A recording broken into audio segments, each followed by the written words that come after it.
असली अध्यात्म आता है तो जीवन में एक और चीज़ लेकर के आता है और उसका नाम है देवी अनुग्रह। कि आप लोग कहीं पर किसी भी कष्ट कठिनाई में हो, आपके अंदर संतोष लेकर के आता है, लोगों का सच्चे हृदय का प्यार लेकर के आता है, श्रद्धा लेकर के आता है, सम्मान लेकर के आता है, और एक ये भाव लेकर के आता है कि हम दुनिया में कहीं भी किसी भी जगह पर कठिनाइयों में खड़े हों, भगवान का सपोर्ट आएगा और हम लोग वहाँ से पार हो जाएंगे। कितनी भी कठिनाई हो, कितनी भी तकलीफ हो, गुरुदेव का आशीर्वाद आएगा, हम लोग वहाँ से निकल जाएंगे।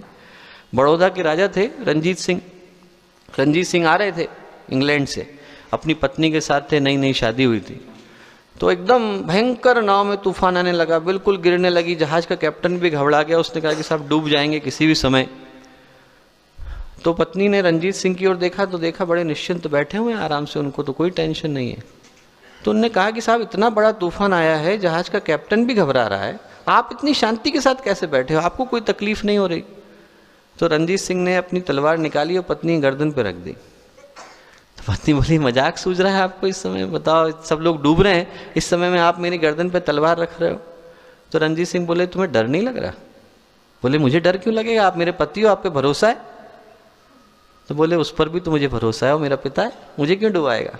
वो जो भगवान ऊपर बैठा है उस पर भी मुझे पूरा भरोसा है, मेरा पिता है, वो मुझे क्यों डुबाने वाला है? तो दोस्तों ये भरोसा हम लोग जब यहाँ से लेकर के जाते हैं, ये संतोष अपने अंदर लेकर के जाते हैं। आप इतनी बढ़िया बढ़िया योजनाएं, अभी आदरणीय दुबे मां जी बता रहे थे कि इतने सारे बढ़िया संकल्प यहाँ से लेकर के आए हैं, उनके क्रियान्वयन के लिए सारी व्यवस्था को आप लोग लेकर के जा रहे हैं। तो जिस भाव को यहाँ से लेकर के जाने की आवश्यकता है वो ये है कि कितनी भी विषम वेला हो, कितनी भी जीवन की कठिनाइयाँ हों, कितनी भी चुनौती भरी परिस्थितियाँ हों, हमारे जीवन का जो मैप है, हमारे जीवन का जो नक्शा है, हमारे जीवन की जो योजना है, हमारे जीवन का जो तरीका है, हमारे जीवन में किस समय में कौन सी घटना कब कहाँ घटनी है, इसकी पूरी व्यवस्था परम पूज्य गुरुदेव ने हमारे जन्म लेने से पहले बना दी। ऐसा कोई व्यक्ति गायत्री परिवार में नहीं है, इस बात को आप लोग लिख करके ले लीजिए। आदमी कोई सा भी रोल कर रहा हो, मंच पर चढ़ा हुआ हो, मंच से नीचे बैठा हो, यहाँ हो, उस तरफ हो, हर व्यक्ति के लिए गुरुदेव ने उसके जीवन की व्यवस्था उसके जन्म लेने से पहले बना दी। और ये अपना जीवन उनके हाथों में पूरे विश्वास के साथ समर्पित कर देने से जो मार्ग निकल करके आता है, जो राह निकल करके आती है, जो रास्ता निकल करके आता है, वो वही होता है जो उनने हमसे हमारे लिए पहले से तय कर रखा है। तो एक भाव जो हमें दोस्तों यहाँ से लेकर के जाने की आवश्यकता है वो है आत्मसंतोष। दूसरा लोगों का प्यार, लोगों का अपनापन, लोगों की श्रद्धा।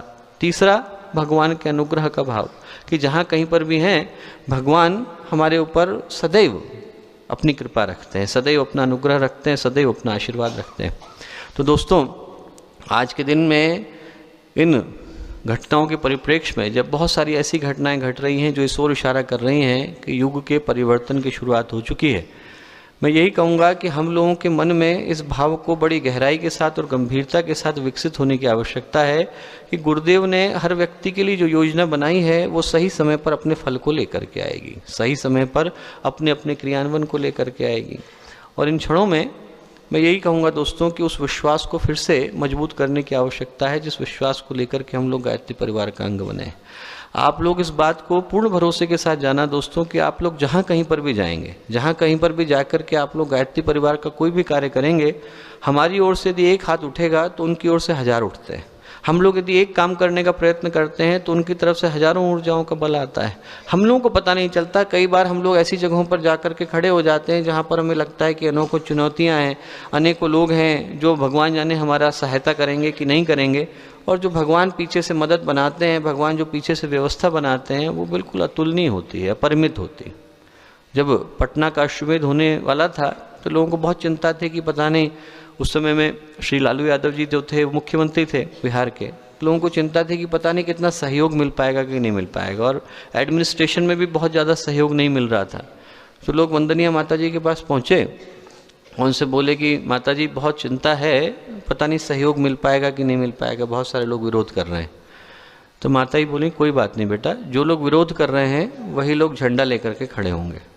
और जब हम लोग पटना अश्वमेध के लिए गए तो जहाँ से हवाई जहाज लैंड करता है करीब 12-14 किलोमीटर पहले, जहाँ से कि इसको पॉइंट ऑफ अलाइनमेंट बोलते हैं, हवाई पट्टी पे उतरने से पहले आ जाता है, वहाँ के बाद हवाई जहाज इधर उधर नहीं जाता, सीधे उतरता है। जब वहाँ उतरे तो पायलट जो था उसने वंदनीय माता जी के पैर छुए आकर के, बोला माता जी मैं भगवान जाने कब से चल रहा हूँ यहाँ पर इस सेक्टर में, पहली बार देख रहा हूँ कि जो पॉइंट ऑफ अलाइनमेंट है और वहाँ से लेके हवाई पट्टी तक सिर्फ पीला पीला दिखाई पड़ रहा है, और कुछ दिखाई नहीं पड़ रहा, पीला पीला दिखाई पड़ रहा। और जब वहाँ पर लैंड किया तो ऐसा कोई टॉप टू द बॉटम में अधिकारी नहीं था जो माता जी के दर्शन के लिए वहाँ पर ना आया हो। इतनी लंबी लाइन, अपने कार्यकर्ताओं से हम लोग मिल पाते, उससे पहले माता जी को करीब 2.5 किलोमीटर की लाइन तो अधिकारियों की थी जिनसे मिलनी पड़ी, इन लोगों से सबसे मिलने के लिए। और वो सारे के सारे लोग अपना यज्ञ समझ करके वहाँ पर पूर्ण व्यवस्था के साथ उपस्थित थे। तो दोस्तों, कितनी भी चुनौती भरी परिस्थितियाँ हों, उनका अनुग्रह, उनका आशीर्वाद, उनकी कृपा सदा हमारे साथ है। तो हम लोग